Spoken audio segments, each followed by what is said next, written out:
আমার একদিন Abdul Muttalib দুপুরের দিকে লোকজন চতুর্দিকে চলে গেছে, নাই কাবার ঘরের আশেপাশে কোনো মানুষ নাই। আমি আব্দুল মুত্তালিব একা একা খানা কাবার ভিতরে যাইয়া মুলতাজিমের একটা গর্ত আছে, এই গর্তটার মধ্যে দাঁড়াইয়া আকাশের দিকে মাথা উঠাইয়া কাবার চৌখাটের সঙ্গে হাত লাগাইয়া ডাক দিলেন, প্রভু, এ কাবার মালিক প্রভু গো, তুফান হইয়া ঝড়ের বালিতে জমজমের কুয়াটা বন্ধ হয়ে গেছে, দীর্ঘদিন প্রবাহিত হয় না। এই মক্কার মানুষের সরদার আমি তাদের পানির চাহিদা মিটাইতে পারি না। ও প্রভু, মেহেরবানি করে এই জমজমের কুয়াটা যদি তুমি আবার প্রবাহিত করে দিতা, জারি করে দিতা, তাহলে আমার 10টা ছেলে আছে, এই 10টা ছেলের মধ্য থেকে একটি ছেলে আমি নিজের হাতে আনিয়া এই খানায় কাবার দরজায় শোয়াইয়া নিজ হাতে তারে কুরবানি দিতা। এই মানত করলেন তিনি, আমার হাতে আমি কুরবানি দিব একটা ছেলে, যদি তুমি জমজম জারি করে দাও। দেরি নাই, আর সাথে সাথে জুস মারিয়া জমজমের পানি উতরাইয়া উঠতে বলেন সুবহানাল্লাহ, জারি হয়ে গেছে। চলে আসলেন তিনি, কিন্তু এখন এই মানটি আদায় করে না। কি কইছিল, একটা ছেলে কুরবানি দিব না পানি জারি হইলে, বললে গেছে কি আব্দুল মুত্তালিব মানত করছে কি পোলা কুরবানি দিব। এখন স্বপ্ন দেখতেছে আব্দুল মুত্তালিব, মানত আদায় করো, তাহলে কিন্তু তোমার সব ছেলেদের উপরে বিপদ দিব। ঘাবড়ে গেলেন তিনি। পরদিন সব পোলাগো ডাকছে, আব্বাস, জাফর, আবু তালেব, আবু লাহাব, তারপরে গিয়ে আপনার সাহেবা, সব ছেলেরা আসছে। বাবাকে লিগা ডাকছেন আমাগরে, বলে বাবারা রে, ওই যে এক সময় ঝড়ে জমজমের কুয়া বন্ধ হয়ে গেছিল, তো মানত করছিলাম একটা পোলা কুরবানি দেবো, জমজম জারি হইলে। এখন আমি তো স্বপ্ন দেখতেছি, মানত আদায় করুন লাগে। এখন তোমরা কে কুরবানি হইবা, তাহলে রেডি হয়ে আসো, আমি কামটা সাইরা নেই। আচ্ছা, এর মর্ত সাহেব বাবা কেউ হযরত আব্বাস বাজার, আপনি সেদিন কাবার ঘর খাড়াইয়া আমার নিয়ত করছিলেন যে আমি আব্বাসেরই কুরবানি দিব। কয় না, এটা নাম কই না। ও তাহলে আমি মাফ চাই বাবা, আমি হাইদা মরতে রাজি না, আমি গেলাম। আমির হামজা কই যে আব্বা আমার কথা কইছিলেন আমারে দিবেন, কেন তোর নামও কই না। তো তাহলে আমিও বাবা মাফ চাই, আমি মরতাম না। এইভাবে জাফর, আবু তালেব, আবু লাহাব, সব ছেলেরা 10 জন, তো 9 জনই গেছে গিয়ে। আব্দুল্লাহ তো ছোট মানুষ হইল, বিপদে পড়ে গেছেন। কি করি? মক্কায় যারা ফাদরি ছিল, ইহুদি আলেম, তাদেরকে ডাকলেন, ধর্মযাজক যারা, আপনারা আমার পরামর্শ দেন, আমার মানটি আদায় করি কিভাবে? বলে আপনি একটা কাজ করেন। বলে কি করতাম? বলে আপনার ইচ্ছা, ছোট ছেলেটা দিয়ে দেন, তাই তো আর প্রতিবাদ করতো না। বলে এইটা খাটে। আব্দুল্লাহ ওই সাজিয়া গুজিয়া নতুন জামা কাপড় পরে টরিয়া সাজসজ্জা করে 12 থেকে 13 বছর বয়স আব্দুল্লাহর সাজায়া মক্কার দরজায় লয়ে গেছে, কুরবানি দিয়া মানত আদায় করব। খবর হয়ে গেছে সারা এলাকায় যে আমাদের মক্কার সর্দার আব্দুল মুত্তালিব তার ছেলে আব্দুল্লাহরই কুরবানি দিতে নিছে, জবা করতে নিছে। হাজার হাজার জনতার ভিড়। এই সময় মক্কার ইহুদি সম্প্রদায়ের মধ্য থেকে কাবার ডাইন দিকে 100 মহিলা, যুবতী মেয়ে তলোয়ার হাতে নিয়ে দাঁড়াইছে। খানায় কাবার বাম দিকে 100 যুবতী মেয়ে তলোয়ার নিয়ে দাঁড়াইছে। তলোয়ার এভাবে উঁচা করে বলে, এ মক্কার সরদার আব্দুল মুত্তালিব, খবরদার, তোমার 10টা ছেলে আছে, 9টা কুরবানি দিয়া দাও, কোনো পরোয়া নাই, কেউ বাধা দিবে না। কিন্তু খবরদার, আব্দুল্লাহকে কুরবানি দিতে আমরা দিব না। আমরা বাধা দিলাম, আব্দুল্লাহকে যদি কোরবানি দাও আমরা তোমার বিরুদ্ধে সংগ্রাম করব, যুদ্ধ ঘোষণা করে দিব, মক্কায় আগুন জ্বলবে, আব্দুল্লাহর কোরবানি হবে না। এই সঙ্গে কিছু যুবক ব্যবসায়ী বণিক এরাও দাঁড়াইছে এই মহিলাদের পক্ষ সমর্থন করে, তারাও তলোয়ার নিয়ে দাঁড়াইছে। আব্দুল মুত্তালিব, আব্দুল্লাহ আমাদের মক্কার ধন, আব্দুল্লাহ আমাদের চিরদৌলত। কারণ আব্দুল্লাহর চেহারা দেখিয়া, আব্দুল্লাহর মুখ দেখিয়া আমরা যে কোনো ব্যবসা বাণিজ্যের মধ্যে যাই গো, ওই ব্যবসার ভিতরে অধিক আমাদের লাভ মুনাফা হয়।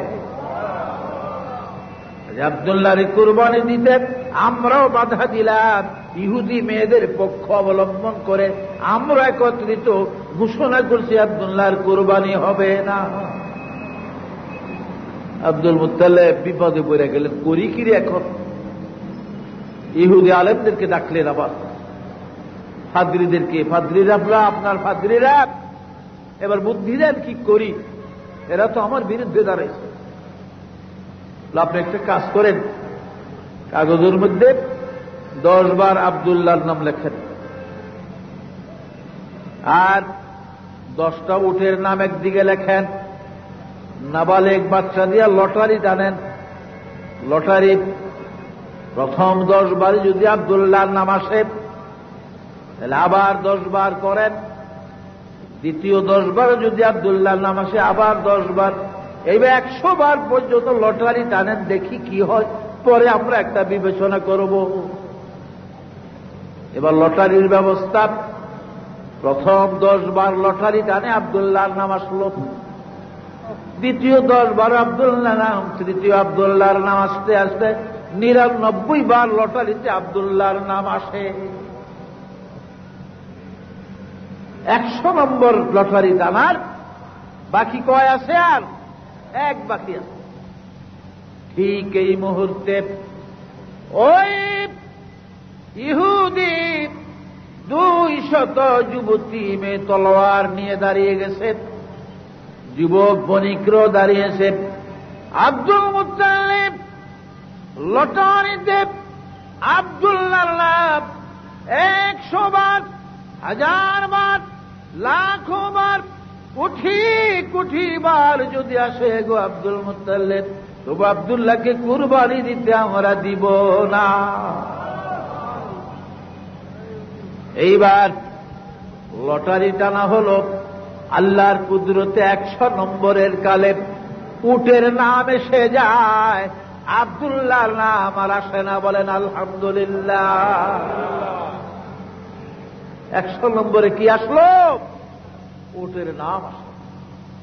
খাজা আব্দুল মুত্তালিব নিজের উটের বহর থেকে 100 উট আনিয়া খানায় কাবার দরজায় তলোয়ার দিয়া একটা একটা করে নিজের হাতে 100 উট কুরবান করে দিলে, মানত আদায় করে দিলেন।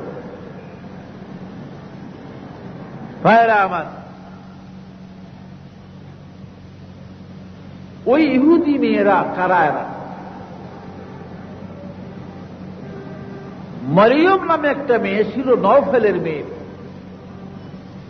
মরিয়ম বিনতে নওফেল। নওফেল ইহুদি একজন বড় আলেমও ছিল এবং খুব বড় বিশিষ্ট ধনী ছিল, জমিদার ছিল মক্কা।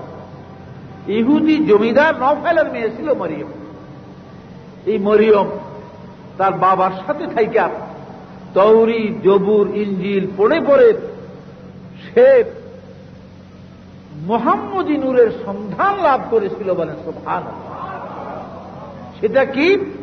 আব্দুল্লাহর কপালে যেই নূর, এই নূর আখেরি নবী মুহাম্মদ রাসূলুল্লাহ সাল্লাল্লাহু আলাইহি ওয়াসাল্লামের নূর। বলেন সুবহানাল্লাহ। এই সন্ধান কে পেয়েছিল?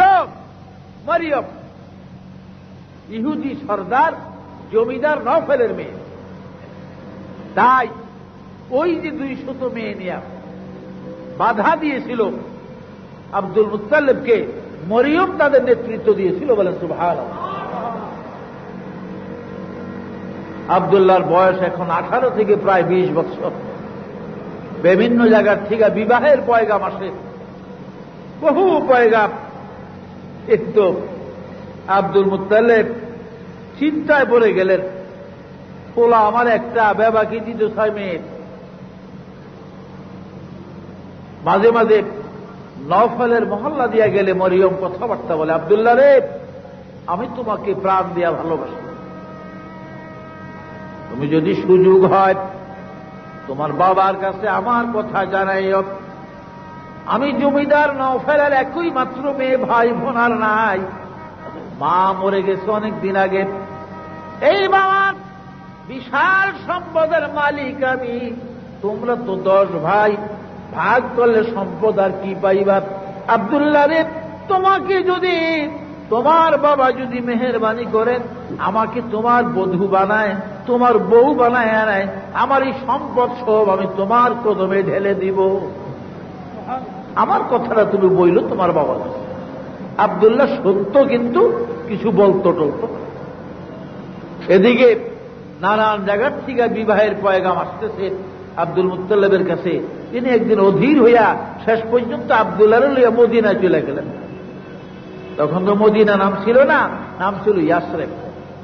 তার এক বাল্য বন্ধু ছিল, খুব পরম বন্ধু, নাম ছিল তার তার এক বাল্য বন্ধু ছিল আব্দুল ওহাব নাম। আব্দুল ওহাব জহরি বলা হইতো তাকে, জারগার বা জহরি বলা হইতো। এই জন্য তিনি সোনার উপর ব্যবসা করতেন মদিনায়। উনি কুরাইশ খানদানের লোক ছিল। আব্দুল ওহাবের এক মেয়ে আছে আমিনা নামে, খুব সুন্দরী। ব্যবসা বাণিজ্য উপলক্ষে মদিনায় গেলে মাঝে মাঝে মেয়েকে দেখতো আর কইতো, আব্দুল ওহাব রে, বন্ধু তোর মেয়েতে বড় সুন্দরী, আমার আব্দুল্লাহ এমন সুন্দর বউ, আমার আব্দুল্লাহর বউ বানাইলে আমিনার মতো এমন আর কাউকে মানাবে না। খবরদার বন্ধু, দেখো দোস্ত, মায়া বিয়া দিতে আমার না জানিয়ে দিও না। কিন্তু আব্দুল ওহাবের মনে আছে, পয়গাম আসলো, মানা করে দেয় মানুষের। একদিন আব্দুল্লাহ লইয়া মদিনায় চলে গেছে আব্দুল মুত্তালিব। আব্দুল ওহাব তো খুশি, দোস্ত কি খবর? বলে, খবর টবর নাই, আর বড় বিপদে আছি। কোলা লইয়া মানুষ পাগল হয়ে গেছে খালি মায়া দেওয়ানের লেগে। আমিনারে কি করছো বলে, রাখছি আপনার কথা। বলে, আর দেরি নাই, বিবাহ বরিয়া দাও, আমি বউ সারা বাড়ির যাবো না। আমিনার সাথে আব্দুল্লাহ বিবাহ বন্ধন হয়ে গেল। বউ নিয়া আব্দুল মুত্তালিব আমিনাকে নিয়ে মক্কায় চলে গেলেন। বলেন সুবহানাল্লাহ। মক্কাতে যাওয়ার কিছুদিন পরে আব্দুল্লাহ একদিন ওই নওফলের মহল্লা দিয়ে রওনা করেছে। মরিয়ম দূরের থেকে দেখছে, ছাদের উপর থেকে দৌড়িয়া দরজার কাছে আসছে, ডাক দিছে, আব্দুল্লাহ এদিকে আসো, অনেকদিন তোমারে দেখি না, কোথায় ছিলাম? আব্দুল্লাহ কাছে গেলেন, বলে, আরো এদিকে আসো, পর্দার কাছে আসো। আসলেন মারিয়াম। আব্দুল্লাহ মাথা থেকে কদম পর্যন্ত তাকায়, ভালো করে চেহারার দিকে তাকায়, মুখের দিকে তাকায়, কিন্তু কেমন কেমন জানি লাগে। আব্দুল্লাহ অনেকক্ষণ তাকাইয়া মরিয়ম আব্দুল্লাহর দিকে এইবার মুখটা মলিন করিয়া চোখের পানি ছেড়ে দিয়া পর্দার ভিতরে চলে গেলে। আব্দুল্লাহ কই, মরিয়ম? আব্দুল্লাহ বলে, মরিয়ম গো, আগে পরে আসলে কথা বলতে, আদর করতে, খাওয়াইতাম, আজকে ডাকলা, কাছে আসলাম, এখন মুখ মলিন করে চোখের পানি ছেড়ে কোনো ভিতরে চলে যাও, কারণ কি? মরিয়ম বলে, আব্দুল্লাহ রে, কথা গোপন করিও না, আমি খানায় কাবা তৌরি জবুরিন দিলেন কসম দিয়া তোমাকে বলছি, কথা গোপন করিও না। আব্দুল্লাহ, সত্য করে বলো, তুমি বিবাহ করেছ কিনা? বলে, হাত বিবাহ হয়েছে আমার। কোথায়? মদিনায় বাবার দোস্ত আব্দুল ওহাবের মেয়ে আমিনার সাথে। মারিয়াম বলে, রে আব্দুল্লাহ, বাবা নওফলের সঙ্গে থেকে থেকে তৌরি জবুর ইনজিল গবেষণা করে আমি মুহাম্মদী নূরের সন্ধান লাভ করেছিলাম। রে আব্দুল্লাহ, তোমার কপালে যেই নূর ছিল, এই নূর আখিরি পয়গম্বরের নূর ছিল। রে আব্দুল্লাহ, যার কারণে তোমার বাবা যেদিন জমজম কুয়ার সংস্কারের জন্য তোমাকে কুরবানি দেওয়ার জন্য কাবার দরজায় নিয়েছিল, ওই দিন যে 200 যুবতী মেয়ে বাধা দিয়েছিল, তাদের নেতৃত্ব আমি করেছিলাম। রে আব্দুল্লাহ, রে আব্দুল্লাহ, আমি জানি তোমার এই নূর যেই মহিলার পেটে যাবে সে শেষ পয়গম্বরের মা জননী হবে। মনে বড় আশা ছিল রে আব্দুল্লাহ, আমি তোমার বধূ হইয়া আমি শেষ পয়গম্বরের মা জননী হব। আজ আমার সেই আশা নিষ্ফল হয়ে গেল। ওই ভাগ্যবতী মহিলা হলো ওই মদিনার আমিনা। কে রে আব্দুল্লাহ, আখেরি পয়গম্বর নবী কামলিওয়ালার মা হওয়া যখন আবার নসিব হল না, তোমাকে ভালোবেসে আর লাভ আবার নাই। আব্দুল্লাহরে আকাশ সাক্ষী রাখলাম, জমিন সাক্ষী, কাবার ঘর সাক্ষী, তৌরিদ জবুর ইনজিল সাক্ষী। আমি যখন আখেরি পয়গম্বরের শেষ নবীর মা জননী হতে পারলাম না, এই পৃথিবীতে স্বামীর ঘর আর করব না। লা ইলাহা ইল্লাল্লাহু মুহাম্মাদুর রাসূলুল্লাহ সাল্লাল্লাহু আলাইহি ওয়াসাল্লাম। ভাইরা আমার, আমিনা গর্ভবতী,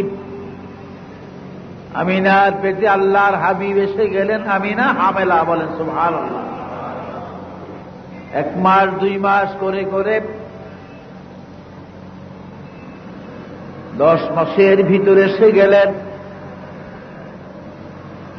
ভাইরা আমার,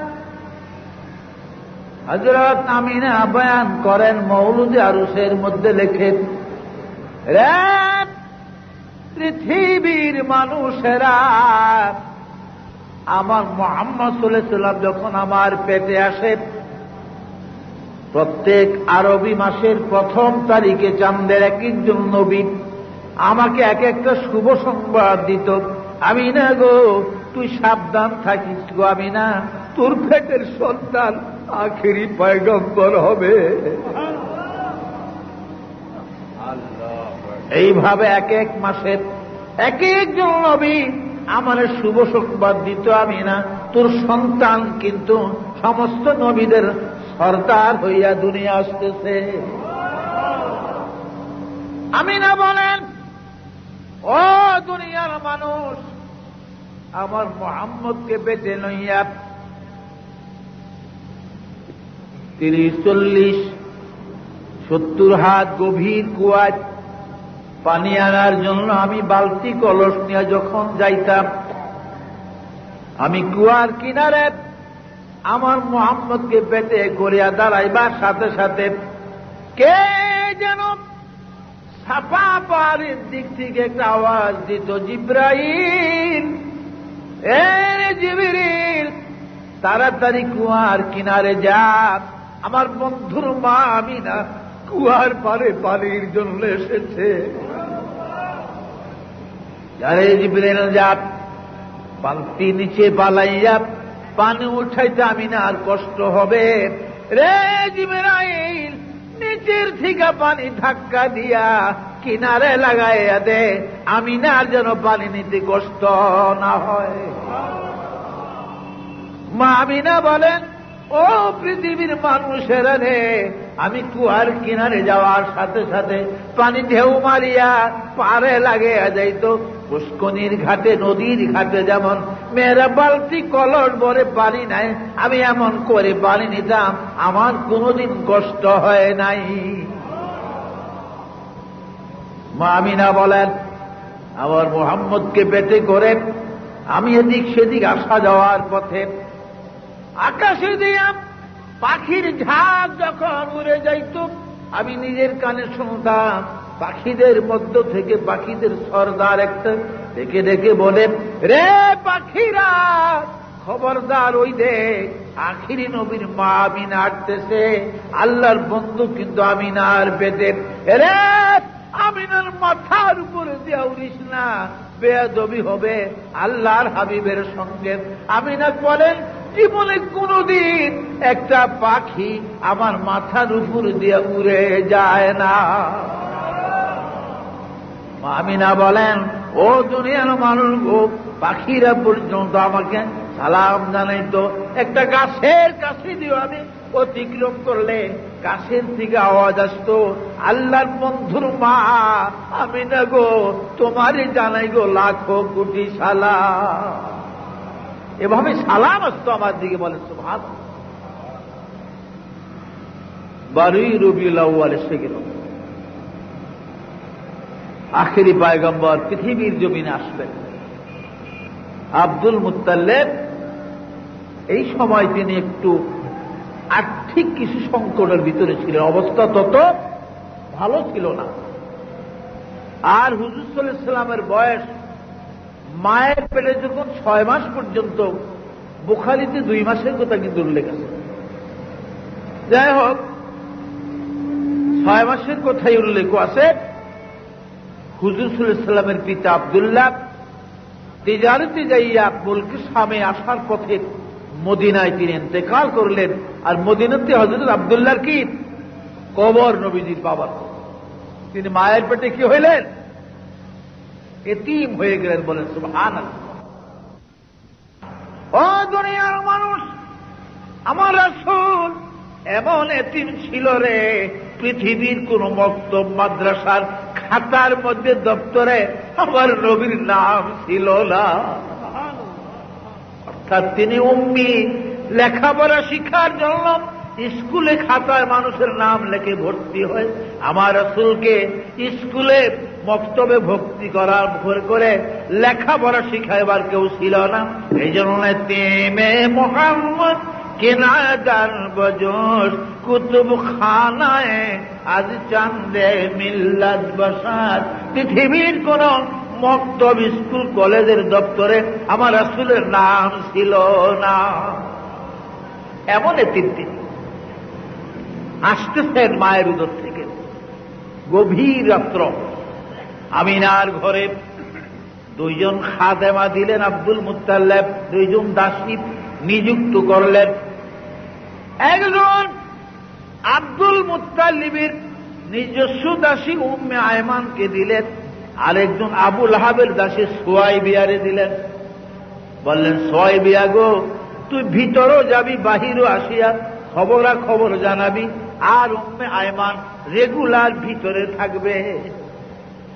আমি খানায় কাবার দরজায় অহরহ বসা আছি, যে কোনো মুহূর্তে কি খবর আমাকে জানাবি।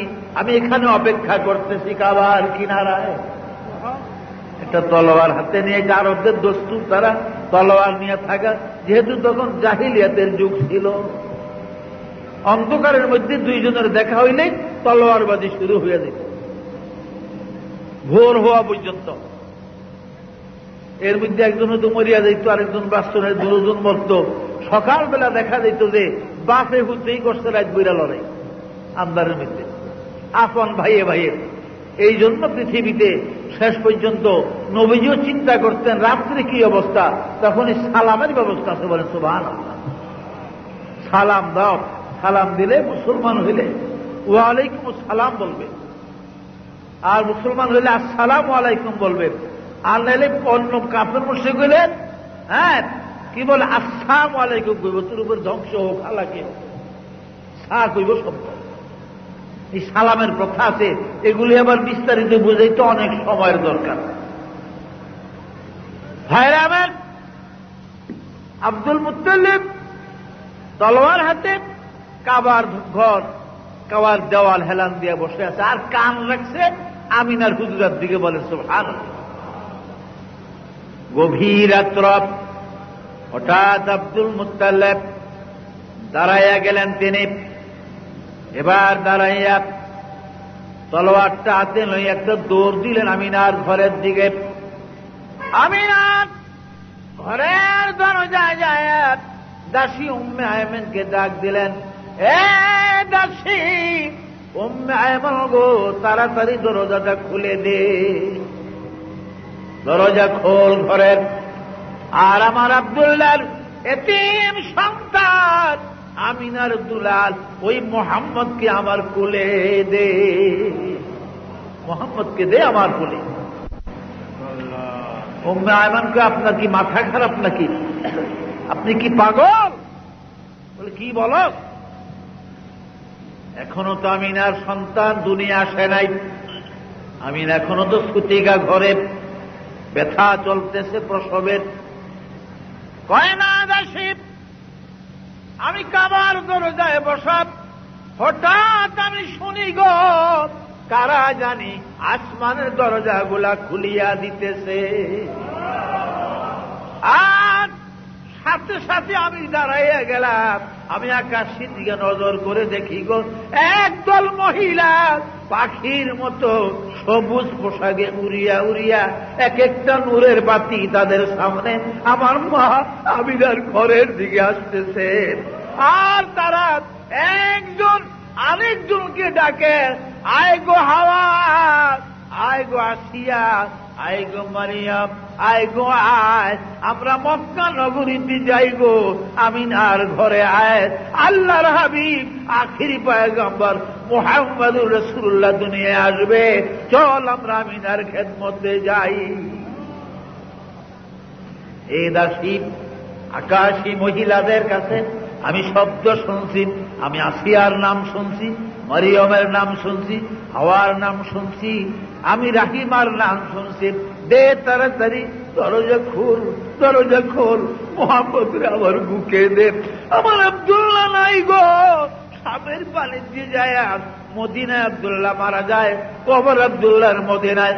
আমি মোহাম্মদের একবার বুকে জড়াইয়া আব্দুল্লাহর কথা ভুলিয়া থাকবো, দে তাড়াতাড়ি আমার কোলে দে। এমন বলেন, ধৈর্য ধরেন, কসম খানায় কাবার, এখন আমিনার সন্তান এই পৃথিবীতে আসে নাই, বলেন সুবহানাল্লাহ। ভাইরা আমার, জামে সগীর, বগবী, মওলুদে আরুস, রাহে হক বিভিন্ন কিতাবের মধ্যে পাওয়া যায়। রবিউল আউয়ালের গভীর রজনীতে আল্লাহ পাক জিবরাইলকে ডাকলেন, রে জিবরাইল, তাড়াতাড়ি তুমি দেরি না করে তায়েফ নগরীতে চলে যাও। একটা হুলস্থুলি পড়ে গেছিল, রাসূল দুনিয়াতে আসলে তায়েফে চলে যাও বলে। আল্লাহ কেন? আমার বন্ধুর বয়স আমিনার কোলে যখন 12 দিন হবে, তায়েফের হালিমা আসিয়া আমার হাবিবকে কোলে কোলা তায়েফ নিয়ে যাবে। রে জিবরাইল, 4 বছর বন্ধু তায়েফের দেশে থাকবে হালিমার কোলে, কিন্তু তায়েফ বড় অভাবী জায়গা, হালিমা বড় গরিব, বড় দুর্ভিক্ষের দেশ তায়েফ। তায়েফের মাটি ভালো না, ফসল জিরাত হয় না, ফল ফলাদি হয় না, গাছপালাগুলা দুর্বল, মানুষগুলা দুর্বল, জীব জানোয়ার দুর্বল, এই তায়েফের মাটিগুলি ভালো না। কাজী যারে জিবরিল, যা আমার বন্ধু এদেশে 4 বছর থাকবেন, যাইয়া তায়েফের পাশে 72 মাইল দৈর্ঘ্যে, 72 মাইল পাশে আগম দৈর্ঘ্যে 72 মাইলের মাটি 70 হাত গভীর করিয়া তোর পাখা জমিনের নিচে ঢুকাইয়া এই 72 মাইল প্রস্থ দৈর্ঘ্যের মাটিগুলা উঠাইয়া নিয়া বাহারে মাইয়াতের মধ্যে ফেলে দে, আর নীল নদীর মাটি আনিয়া এই 72 মাইল পরিপূর্ণ করে দে। আমি আমার বন্ধুর আগমনের রাত্রিতে আমি তায়েফের জমিন শস্য শ্যামলা করে দিব। আমার ইব্রাহিম আলাইহিস সালাম পাখা জমিনের নিচে ঢুকাইয়া হযরত জিবরাইল 72 মাইল প্রস্থ দৈর্ঘ্যের মাটিগুলা একবারে উঠাইয়া নিয়া পাহাড়ে মাইয়াতের মধ্যে ফেলে দিলেন, আর নীল নদীর মাটি আনিয়া এই 72 মাইল পরিপূর্ণ করে দিলেন। এই জন্য কিয়ামত পর্যন্ত ভাইরা আমার, আকাশ থেকে যদি 1 ফোঁটা বৃষ্টি না পড়ে, বৈজ্ঞানিক যুগের সার না দেয়, পাওয়ার মেশিনের পানি না দেয়, তবু তায়েফের ফসল কোনদিন কম হবে না। সেই নবী, আপনার আবার নবী, সেই রাসূল। উম্মে আয়মান বলেন, আমিনা গো, ও আমিনা, তোমার কি কষ্ট হয়? গো নাগু দাসী কষ্ট, খানায় কাবার সন্তানের যেই ব্যথা, সেটা আমি কিছুই বুঝি না। ভাইরা আবার, উম্মে আয়মান বলেন, আমি শুনতেছি খালি চতুর্দিক থেকে সালামের আওয়াজ আসতেছে। এই সময় মুহাম্মদ সাল্লাল্লাহু আলাইহি ওয়াসাল্লামের শের মোবারক জমিনের দিকে আসতেছে। বলেন সুবহানাল্লাহ। আল্লাহর হাবিবের শের মুবারক আসতেছে। উম্মে আয়মান বলেন, ও দুনিয়ার মানুষ, পৃথিবীর সন্তানগুলি, দুনিয়ার সন্তানগুলি মায়ের উদর থেকে আসলে খোলা ভাবে এসে যায়। আমিনার সন্তান মুহাম্মদ পৃথিবীতে আসবার কালের একটা নূরের টুপি পড়া অবস্থায় এমন ভাবে আসলো, কসম আল্লাহর, আমিনার শরম আমরা দেখি না। হুজুর এসে গেলেন সিজদার অবস্থাতে, আর জমিনে পড়িয়ে তিনি সিজদায় পড়লেন। সিজদায় পড়ে একটা শব্দ দিলেন তিনি কান্নার। আমিনা বলেন, ও দুনিয়ার মানুষ, পৃথিবীর সন্তানরা বিভিন্ন আওয়াজে কাঁদতেন, আমার মুহাম্মদ জমিনে পড়িয়া কানল, আল্লাহুম্মা ইয়া রাব্বি হাবলি উম্মতি ইয়া উম্মতি, এই বলে রাসূলের কান্না। এই জন্য এই সময়টা ছিল, হুজুর যখন আসলেন, এই সময়টা সবে কাজে ছিল, রাত্র 3:30টার মতো। তাই শাফি মুজাহিব রাত্র 3:30টায় ফজরের নামাজ পড়ে। রাসূল সিজদার অবস্থায় দুনিয়াতে আসছিলেন। আর আমাদের ইমাম আজম আবু হানিফা রাহমাতুল্লাহ আলাইহি বলেন, শাফিরে, আল্লাহর হাবিব যদিও সবে কাজে সিজদার অবস্থায় জমিনে এসেছিলেন তিনি, কিন্তু যখন ফেরেশতারা রাসূলকে প্রথম আকাশে নিয়ে সোনার তক্তায় শোয়াইয়া কাউসারের পানি দিয়া গোসল করাইয়া জান্নাতি লেবাস পরাইয়া জিবরাইল আমিনার কোলে দিয়া যায়, আমার নবী আরেকটা সিজদা করেছিলেন। ওই সিজদাটা শবে সাদেকের মধ্যে ছিল। বলেন সুবহানাল্লাহ। এই জন্য হানাফি মুজাহিবে আমরা শবে সাদেকে ফজরের নামাজ পড়ি। তাই হাদিস শরীফ আছে, আসফিরুল ফাজরা, তোমরা অতি আকাশ ফর্সা করে পূর্ব আকাশ, তারপরে ফজর পড়ো। বলে সুবহানাল্লাহ। তাই বাগদাদ শরীফের গাউসুল আজমের মসজিদে, বড় পীর আব্দুল কাদের জিলানীর মসজিদে 2 বার করে ফজরের জামাত হয়। কারণ ওখানে 4 মুজাহাবের লোক, বিশেষ করে শাফি আর হানাফি 2 মুজাহাবের লোক বেশি। শাফি মুয়াজ্জিন এসে 3টা আযান দেয়, 3:30টা শাফি ইমাম এসে নামাজ পড়ে তারা চলে যায়। একই মসজিদে আবার শবে সাদেক হলে আবার হানাফি মুয়াজ্জিন আযান দিয়া আবার হানাফি ইমামতি কইরা আবার নামাজ হয়। বলে সুবহানাল্লাহ। কিন্তু কোনো ঝগড়া নাই, কোনো কাইদা ঝগড়া নাই। যত ঝগড়া সবই সোনার বাংলার মধ্যে। নবীজিকে হালিমা তায়েফ নিয়ে গেলেন, শুনছেন না ইতিহাস? প্রথম 2 বৎসর, আর হুজুর 2 বছর বয়সের সময় প্রথম কথা বলা শিখছি হালিমার বাড়িতে। তারিখে সিরাতে খাতামুল আম্বিয়ার ভিতরে মুফতি শফি রহমতুল্লাহ আলাইহি লেখেন যে হালিমা বয়ান করে, ও দুনিয়ার মানুষ, মুহাম্মদ সাল্লাল্লাহু আলাইহি ওয়াসাল্লাম যতদিন আমার বাড়িতে ছিল, আমার কোলে ছিল, আমি সকাল থেকে সন্ধ্যা পর্যন্ত যেদিন কোনো কারণে কাজের ঝামেলায় মুহাম্মদকে যেদিন কোলে নেওয়ার সময় না পাইতাম, ওই দিন আমার বাড়িতে কোনো না কোনো একটা দুর্ঘটনা ঘটত। হয়তো আমার বাড়িতে আগুন লাগত, তাহলে ভেড়া বকরি মরত, নাহলে আমার স্বামী অ্যাক্সিডেন্ট হইতো, অথবা বাচ্চার আঘাতপ্রাপ্ত হইতো, যে কোনো একটা বিপদ আমার বাড়িতে হইতো, যদি আমি দিনের একবার মুহাম্মদকে কোলে না নিতাম। বলেন সুবহানাল্লাহ। 2 বছর নবীজির বয়স পুরা হয়ে গেছে আজ। হিসাব মতো হালিমা বলে আজকে 2 বছর তার পূর্ণ বয়স। দুপুরের দিকে হঠাৎ কাজের ঝামেলা চুকাইয়া আমার মেয়ে সাহেবাকে বললাম, সাহেবা গো, মুহাম্মদ কই গো, আমি না দুলাল কই দে তো, একটু কোলে নেই। এই পর্যন্ত সকালের পর থেকে কোলে নিতে পারি না। বলে মা, মুহাম্মদের কি হলো আজ? এই পাহাড়ের কিনারে দাঁড়ায় খেজুর গাছটার তলে খালি পাহাড়টার উপরের দিকে তাকিয়া তাকিয়া মাঝে মাঝে মুস্কি মুস্কি হাসে। তার কারণ কি মা? আমার বড় ভয় লাগে। হালিমও ভয় পেয়ে গেলেন। হালিমা জানত মুহাম্মদ সাল্লাল্লাহু আলাইহি ওয়াসাল্লামকে কুলে লইয়া এদিক সেদিক ঘুরলেন। অনেক অলৌকিক ঘটনা হালিমা দেখতে। হঠাৎ যাই হালিমা মুহাম্মদ সাল্লাল্লাহু আলাইহি ওয়াসাল্লামের জামার আসল চুপে চুপে ধরছেন তিনি।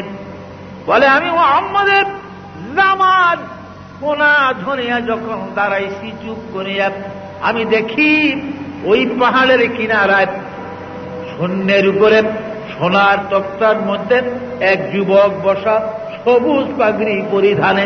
আর ওই যুবক মুহাম্মদকে হাত ইশারা করে করে ডাকে, মুস্কি মুস্কি হাসে, আর মুহাম্মদও তার সঙ্গে হাসে। এই ব্যক্তি ছিলেন বাবা কিতাবে লেখে মওলুদ আরুসে হযরত জিবরাইল আলাইহিস সালাম। রাসূলের 2 বছর বয়সের কালে নবীর সঙ্গে জিবরাইল পরিচয় করেছে। হালিমা বলেন, যেই মাত্র আমি মুহাম্মদকে টান দিয়ে কোলে উঠাইলাম, এই 2 বছরের মধ্যে আজ পর্যন্ত মুহাম্মদ আমাকে কোনোদিন মা বলে একটা ডাক দেয় না। আমার মেয়ে সাহেবাকে ডাকে না, পানি দাও, খাওয়ান দাও, রুটি দাও, কিছুই বলে না। অর্থাৎ কোন কথাই তিনি এখনো বলতে জানে না। যেই মাত্র 2 বছর আজ বয়স পুরা, আমি তারে কোলে নিলাম, হঠাৎ করে মুহাম্মদের জবান খুলে যায়। হঠাৎ তিনি আমার কোলে বলতে থাকলেন কি কথাগুলা আমি দেখতেছি। সবুজ পাগড়ি পরা লোকটা মুস্কি মুস্কি হাসে, আর মুহাম্মদ বলতেছি তার দিকে দেখেন, আল্লাহু আকবার কবীরা ওয়ালহামদুলিল্লাহি হামদান কাসীরা ওয়া সুবহানাল্লাহি বুকরাতান ওয়া আসীলা। এই শব্দগুলা সর্বপ্রথম নবীজির মুখ দিয়ে বাহির হয়েছিল। বলেন সুবহানাল্লাহ। আরে 2 বছর কালে হালিমা নিয়ে গেছিলেন রাসূলকে মক্কায়। মক্কায় তখন কলেরা ছিল। কলেরা থাকার কারণে আমিনা বললেন, হালিমা গো, যে মহামারী কলেরা মক্কায়, তুমি আবার লইয়া যাও, আমার ছেলেকে তোমার কাছে নিয়ে রাখো। পরে আবার 2 বছর রাখো। 4 বছর পরে আবার আমিনার কাছে দিয়ে গেল। হুজুরের বয়স 6 বছর যখন হল, ছেলেপেলেরা মাঠে খেলাধুলা করে, নবীজি বসে বসে দেখতেন, খেলাধুলা করতেন। এমনি ভাবে একদিন সন্ধ্যা পার হয়ে আকাশ পৃথিবী অন্ধকার হয়ে গেছে, কিন্তু মুহাম্মদ সাল্লাল্লাহু আলাইহি ওয়াসাল্লাম মার কুলে ফিরে আসেন। সাবা পাহাড়ের কিনারায় আমিনা দৌড়িয়ে গেলেন, আমার সন্তান এখনো কেন আসে না? যে দেখে আল্লাহর হাবিব কাঁদতেছে। কি হলো রে বাবা, কেন কাঁদোস? কারণ কি? কে মারল? কে গালি দিয়েছে বল? কে মেরেছে বল? তোর দাদা আব্দুল মুত্তালিব মক্কার সরদার। আমি নালিশ জানাইয়া বিচারের ব্যবস্থা করব। বলে না গো মা, আমি কারোর সাথে খারাপ করি না, আমার সাথে করে না। কেউ গালি দেয় না, মা কেউ বকে না, কেউ মারে না। বলো কান্দার কারণ কি? আমি একটা কথা মনে পড়ে কান্দে। এইখানে প্রতিদিন দেখি এই ছেলেগুলি আসলে তাদের বাবারা আসে, এক একটা ছেলের নাম ধরে ধরে তারা হাত আওয়ায় বাবা তাদের উল্লেখ করে করে ঘরে নিয়ে যায়। আমি যে প্রতিদিন আসি, আমার বাবাকে তো একদিন দেখলাম না, মোহাম্মদ বলে একটা ডাকও দেয় না, একদিন কোলে করে আমাকে ঘরে দেয় না, সেই কথাটি মনে পড়ে আজ কান্দি। কি হলো, আমি কি অপরাধ করলাম? আমার বাবা কেন আমাকে কোলে নিতে আসে না? মা আমিনা চোখের পানি ছেড়ে বুক ভাসায় কান্দে, মোহাম্মদ রে আয় আমার বুকে পুরানো আগুন কলিজায় জ্বালাইয়া দিলি। শ্বশুর আব্দুল মুত্তালিবের কাছে গেলেন, শ্বশুর গো, আমার মোহাম্মদ তার বাবার কথা স্মরণ করে কান্দে, আপনি হুকুম দিলেন, ইজাজত দিলে, সঙ্গী সাথী দিলেন, আমি মদিনায় যায় আমি আব্দুল্লাহর কবর তারে দেখাই। খাজা আব্দুল মুত্তালিব দুইজন সহদর যুবক সাথে দিলেন, দাসী উম্মে আয়মনকে দিলেন, আর আল্লাহর নবীকে দিলেন। ভাইয়েরা আমার, এই 5 জনের একটা কাফেলা, কারণ বহু দূর, 270 মাইলের পথ হল মদিনা। কয় মাইল? 270 মাইলের রাস্তা মদিনা। ভাইয়েরা আমার, আস্তে আস্তে কাফেলা মদিনায় চলে গেল। 270 মাইলের পথ মদিনা যায়। একদিন আব্দুল্লাহর কবরের কাছে গেলেন আমিনা, আর আল্লাহর নবীকে বলেন, 6 বছরের শিশু নবীকে, বাবা মুহাম্মদ রে, শামের তিজারতে আসিয়া রে তোর বাবা আব্দুল্লাহ জ্বর হইয়া এই তোর মামুর দেশ এই মদিনায় মারা যায়, আর মক্কায় ফিরিয়া যেতে পারে নাই। এখানে দাঁড়া, এই যে তোর বাবার কবর, সালাম দে দাঁড়ায়া দাঁড়ায়া। আল্লাহর নবী বাবা আব্দুল্লাহর কবরে দাঁড়ায়া এটা চিৎকার দিলেন, বাবা গো, বাবা কথা বলো, মুহাম্মদের কোলে এলো গো বাবা। মক্কার দিকে এসেছি, একদিনও তো কোলে আমাকে নিলা না। আমি না চিৎকার দিয়ে কাঁদলেন, আব্দুল্লাহ রে, মদিনার মাটির নিচে রে আব্দুল্লাহ, আর কত কাল পরে ঘুমাইবা? একবার চক্ষু খুলে দেখো রে আব্দুল্লাহ, তোমার মুহাম্মদ, মুহাম্মদ তোমার কবরের পারে কাঁদবে। ভাইরা আমার, বন্ধুরা আমার, মওলুদ আরুসের ভিতরে লেখে ইমাম লোহানী বলেন, ওই সময় আব্দুল্লাহর কবর থেকে একটা চিৎকার এসেছিল, আল্লাহ গো, এ প্রভু, আমার কবরটা ভেঙে দাও, 2 ভাগ করে দাও, কবরটা ভাগ করে দাও, আমি মুহাম্মদের একবার বুকে লই গো আল্লাহ। অনেকক্ষণ কান্নাকাটির পরে রাসূলকে বুকে লইয়া 2-1 দিন মদিনায় থেকে আমিনা আবার মক্কায় রওনা হলেন। 9.5 মাইল 10 মাইল রাস্তা মদিনার থেকে। বদরের কিনারা আবুয়া নামক বস্তি পর্যন্ত যখন গেলেন, আমিনার গায়ে জ্বর আসিয়া যায়। খিমা করলেন, আবুয়া বস্তির পাশে তারা খিমা করলেন। 1 দিন 2 দিন জ্বর আরো বেশি, 3য় দিন আরো বেশি। গভীর রাত্র, আমিনা বলেন, দাসী গো, মেহমানায় আমার মন বলে গো, মুহাম্মদ রে এনেছিলাম আমি তার বাবা আব্দুল্লাহর কবর দেখাইতে গো, আমার মুহাম্মদ বুঝি মার কবর দেখে মক্কায় যাবে। দাসী গো, নিয়ে আয়, আমি একটু কোলে নেই তারে, এই শেষ বিদায় হয়তো আবার। আমার আমিনা নবীর মুখের সাথে মুখ লাগায় কাঁদতে, বাবা রে, পেটে ছিলি যখন বাবা মরে গেছে, আসলাম তোর বাবারে দেখতে, মা কি বুঝি হারায়া যাবি রে বাবা।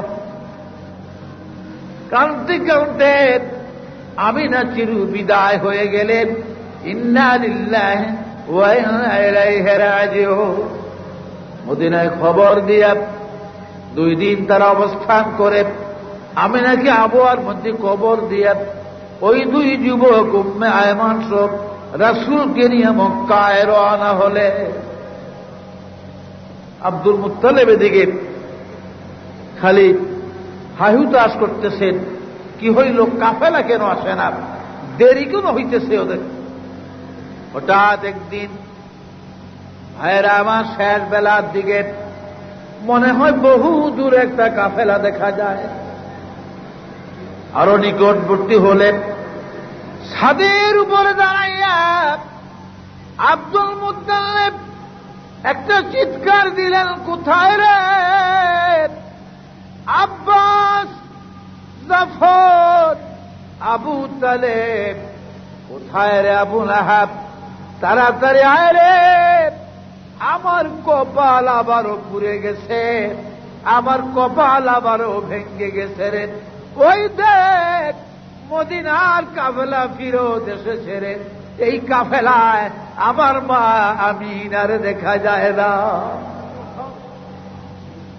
তাড়াতাড়ি দৌড়াইতে লাগলেন। বুড়া মানুষ আব্দুল মুত্তালিব দৌড়ায়, নবীজি দাদারে দেখে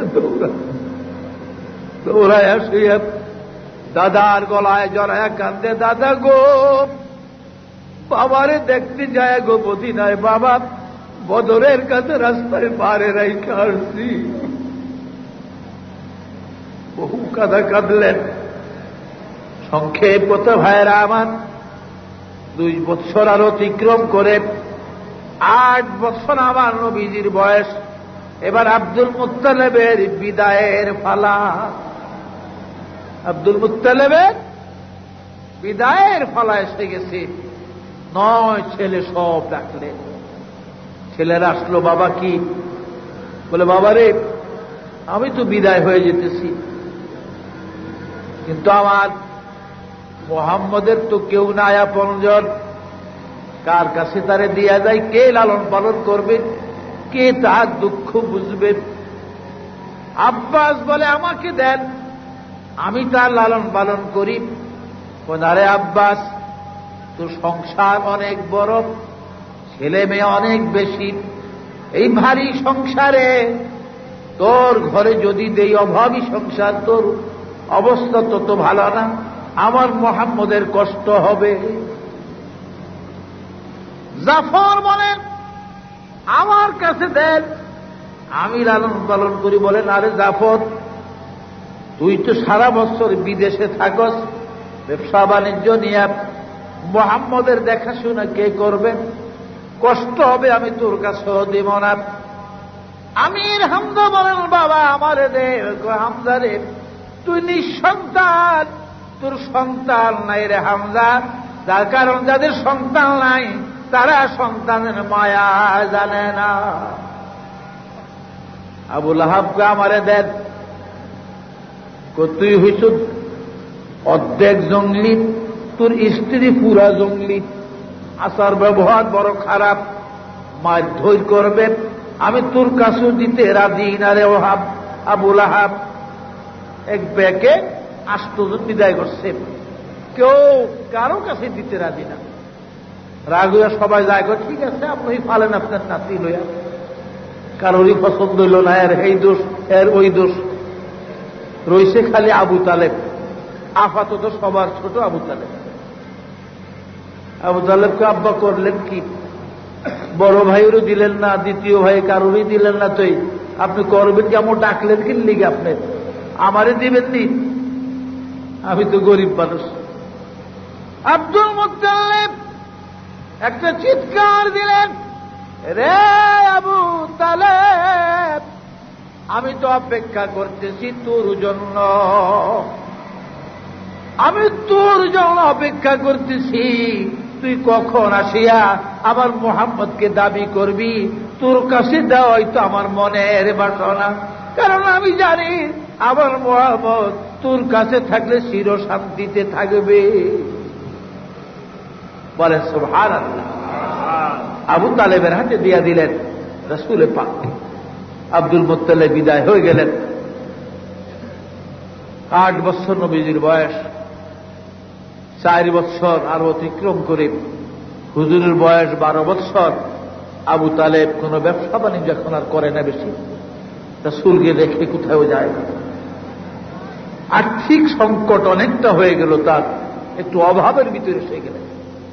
এই সময় তিনি ইচ্ছা করলেন শাম দেশে নতুন করে আবার জীবনের শেষবারের মতো একটা বড় ধরনের ব্যবসা বাণিজ্য করলেন। 72 জনের একটা কাফেলা ঠিক করলেন তিনি, মুলকে শামে যাবে। উনি কাফেলার সর্দার, রাসূলকে জানতে দেয় না উনি যে ব্যবসা বাণিজ্যে যাবেন মুলকে শামে। কিন্তু নবী টের হয়ে গেছে। আবু জেহেলের পাশ ছাড়ে না, আবু তালেবের। চাচা আমি সবই জানছি, আপনি সিরিয়া যাইবেন, আমি আপনার সাথে যাব। বলে না তুই যাইস না বাবা। কয় না যাব। শেষ পর্যন্ত কাফেলার অন্যান্য সদাগর বলে ঠিক আছে লন ওরে, কত শক্তিশালী, আমাদের সে সমর্থ শক্তি ছিল না। প্রত্যেক নবীরা, যিনি যেই যুগের নবী ছিলেন ওই যুগের একজন নবীর গায়ে 40 জন নওজওয়ানের শক্তি ছিল। বলেন সুবহানাল্লাহ। আর আমাদের নবীজির শরীরে বনী ইসরাইলের 40 জন পয়গম্বরের শক্তি ছিল। বলেন সুবহানাল্লাহ। সবার মতে রাসূলকে নিয়ে রওনা হলেন, নবীকে নিয়ে রওনা হলেন, সিরিয়ায় গেলেন। শামের জেনারেল শহর থেকে 32 মাইল পূর্ব দক্ষিণ দিকে এইখানে মফরক নামে একটা শহর আছে। এই মফরকের মধ্যে বহিরা নামক ফাদ্রির বাড়ি। আমি গুনাহগার বহুবার গিয়েছি সেখানে। আমি দামেস্ক ইয়ারমুক ট্রান্সপোর্ট কোম্পানিতে টাকার অভাবে একটা চাকরি করছিলাম 10 বছর। মফরক নামক জায়গাতে ফাদ্রি বহিরার বাড়ি। এই বহিরা তাওরীত জবর ইনজিলের একজন আলেম ছিলেন। কিতাবও পাইছে যে আখিরি পয়গম্বর একটা সদাগরি কাফেলার সাথে খুব যুবক বয়সে, বালক বয়সে এই পথে একবার আসবেন তিনি সিরিয়ার বাড়িতে। বহিরা রাস্তার পাশে একটা মুসাফির খানা বানিয়ে রাখছে। যত কাফেলা আসে সব কাফেলের দাওয়াত দিয়ে খাবায় আর চেক করে দেয় শেষ নবী আসবে কিনা এই কাফেলা। আজকে ঠিক দুপুরের দিকে 72 জনের একটা কাফেলা বসল। হিসাব সবাই একটা জীবিত গাছের ছায়ায় বসে গেছে। চাচা এখানে বসা দেখে নবীজি বেয়াদবি হবে মনে করে মুরব্বীদের কাছে একটু দূরে মরা একটা গাছ, বহুদিন আগে গাছটা শুকায়া গেছে, একটা পাতাও নাই, ডাল গেলে শুকা। আল্লাহর নবী ওই গাছটা নিচে দেয়া বসলেন। রাসূলের পিঠ মুবারক গাছের সাথে লাগার সাথে সাথে এই বহুদিন আগের শুকনা গাছে নতুন নতুন পাতা কাণ্ড ছেড়ে দিয়েছে। বাহিরা দূরের থেকে লক্ষ্য করে, আবার নবী যেদিক সেদিক আসা যাওয়া করেন। বহিরা জানত যে বিসুরা ইল্লা ইলাইকা ওয়াল গামামা লাকা যাল্লাত ওয়াল মালা সাল্লু আলাইকা। আখিরি পয়গম্বর যিনি হবে গো, তার ছায়া জমিনে পড়বে না, আর এক খণ্ড মেঘের টুকরা তার ছায়া দিয়া দিয়া চলবে। বহিরা দেখি ছেলেটা যেদিকে যায় একটা মেঘের আবরণ, একটা টুকরা মেঘ তার উপর দিয়ে চলে, রৌদ্রের তাপ তার মুখে গায়ে লাগে না, ছায়াও পড়ে না জমিনে। ভাইরা আমার ছায়া কেন নাই? আমার আল্লাহ বলেন, হে হাবিব, আমি আপনাকে দুনিয়ায় দিয়েছি গো রাসূল, আপনার কায়াটা উম্মতের জন্য দুনিয়ায় দিয়েছি, ছায়াটা আমার কাছে রাখছি, কারণ আপনার ছাড়া আমি থাকতে পারি না। আপনার এই ছায়া দেখে দেখে আমার কুদরতি প্রাণ জুড়াই। অনেক লম্বা ঘটনা, আমার কথা শেষ হয়ে আসছে। বাহিরা জিজ্ঞাসা করলেন, দৌড়ি আসলেন, এই কাফেলা কোথায় থেকে আসলো? বলে আমরা হেজাজ থেকে আসছি, মক্কা। কাফেলার কয়জন লোক আপনারা? 72 জন। কে সরদার এই কাফেলার? সবাই খাজা আবু তালেবকে দেখিয়ে দিলেন, ইনি আমাদের কোরাইশি সরদার, খাজা আবু তালেব ইবনে আব্দুল মুত্তালিব। আব্দুল মুত্তালিবের ছেলে আবু তালেব, ইনি সরদার। বলে ঠিক আছে, আসেন, আপনাদের দাওয়াত আমার বাড়িতে। এটা আমার নিয়ম, যে কোনো কাফেলা আসে মুসাফির হালতে 2-1 বেলা আমি তাদের মেহমানদারি করি। বাড়িতে নিয়ে গেলেন বহিরা। বাড়িতে যখন তারা গেল খাওয়া দাওয়ার জন্য, মাল পাহারার জন্য, কাফেলার লোক কারে রেখে যাবে সাব্যস্ত হল, আলামিন আমাদের মাল পাহারায় থাকবে। রাসূল কারণ নবীর ছাড়া কেউ বিশ্বাস কারণে করে না। হুজুরের লাইখা হেরা গেছে দাওয়াত খাইত, মহিলা খানা টানা রেডি করিয়া সব কিছু। আর কোন লোক বাকি আছে আপনাদের? জিগায় বলে বাকি একটা ছেলে আছে আমাদের মাল পাহাড়ায়। বলে না, একজন লোক বাকি থাকলো, খানা দিব না। কারণ বহিরার মনের ধান্দা, যার জন্য আজ 24 বছর ধরে মুসাফির খানা বানাইয়া হাজার হাজার কাফেলা খাওয়াইয়া আমি গরিব হয়ে গেছি রে, সেই মোহাম্মদ আমার ঘরে না আসলেন, আমি কার জন্য মুসাফির খানা বানাইলাম? আবু তালেব, আপনার ওই ভাতিজা কি হয় ওইটা আপনার? বলে আমার ছেলে। ঠিক আছে, আনেন, আপনার ছেলেরে আনেন। আনিয়া বাবা খানা খাওয়াইলেন সবাইকে। বন্ধুরা আমার, রাত্রে তারা রইলেন, সকালবেলা কাফেলা চলে যাবে সিরিয়ার দিকে। আরো 32 মাইল সামনে গেলে শামের জেনারেল শহর, এটা মফরকের শহর মাত্র, একটা নিরালা কামরার মধ্যে। আবু তালেবকে বহিরা নিয়ে গেলেন। আবু তালেব, মিথ্যা কথা আমার সাথে বলিয়েন না, কারণ আমি আসমানি কিতাব পড়ি, আমার কাছে তাওরীত, জবুর, ইনজিল আছে, সহিফায়ে আদম আছে, সহিফায়ে নূহ আছে আমার কাছে। কাজে মিথ্যা বলিয়েন না, সত্য বলেন। এই ছেলে আপনার কিন্তু ছেলে না। বলে অন্য কিছু হবে? বলে আমার ভাতিজা। বলে এটা ঠিক। নাম কি তার? মোহাম্মদ। বাবার নাম কি আব্দুল্লাহ ছিল? বলে হ্যাঁ। মার নাম আমিনা? বলে হ্যাঁ। বলে হ্যাঁ, এগুলো তাওরীত, জবুর, ইনজিলের মধ্যে আছে। এ আবু তালেব, এই ছেলে আখিরি পয়গম্বর, শেষ নবী, তাতে কোনো সন্দেহ নাই। তাওরীত, জবুর, ইনজিলের হিসাব অনুযায়ী এই ছেলেটি শেষ নবী হবে। কাজে আমি যেমন তার সম্বন্ধে জানি, তাওরীত, জবুর, ইনজিল পড়ে এই শামের হাজার হাজার ইহুদি পাদ্রীরা এই মুহাম্মদ সম্বন্ধে জানে, তারাও তাওরীত, জবুর খুলে বসে আছে, সামনে আর যায় না। এ হয়তো আপনি জীবিত নিয়ে মক্কায় যেতে পারবেন না। মালপত্র এই মফরকের বাজারে বা রাস্তায় বিক্রি করে আপনি মক্কায় চলে যান, এর নিয়ে আর আপনি রাস্তায় থাকবেন না। আবু তালেব বলেন, মালগুলো রাস্তায় বিক্রি করলাম, কাফেলার ঘোষণা করলাম যে আমি আর যাব না, শরীর ভালো না, বাজার বলো দিকে সুবিধা না, এইখানে আমার মাল বিক্রি করি। সবাই বিক্রি করলেন।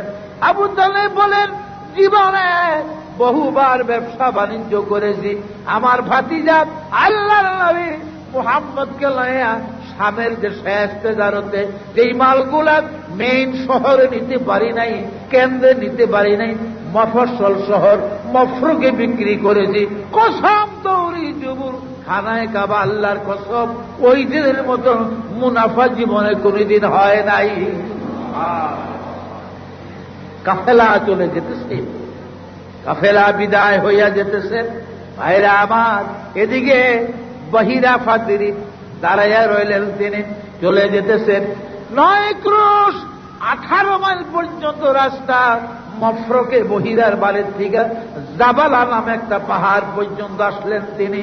এই জাবালা পাহাড়ের পদদশে দাঁড়ায় হেজাজের পথের দিকে চেয়ে আসি, মোর ঘুরিয়া পাহাড়ের যখন মক্কার পথ ধরিয়া কাফেলা চলে যায়, বহিরাত একটু চিৎকার দিয়ে কাঁদলে, হায় রে 24 বছর ধরিয়া মুসাফির খানা বানাইয়া হাজার হাজার কাফেলা খাওয়ায়া খাওয়ায়া আমি গরিব হয়ে গেলাম, আসি সোনার হরিণ আমাকে ছেড়ে চলে গেল। কসম আল্লাহর, ও আবু তালেব, এই মুহাম্মদ যদি বেঁচে থাকতো, আমার জীবদ্দশায় যদি সে নবুয়্যতি প্রাপ্ত হইত, কসম আল্লাহর প্রথম কলেমার মুসলমান আমি হইতাম। সেই নবীজি আপন আমার নবী ছিল। আল্লাহ পাক যেন আমাকে রাসূল পাকের আদর্শের উপরে জীবন পরিচালনার তৌফিক দেন। সকলেই বলেন আমিন। आए थे हम मिस्ले बुलबुल शायर गुलशान के लिए, आए थे हम मिस्ले बुलबुल शायर गुलशान के लिए, ले ले माले बाग अपना मैं तो अपना घर चले।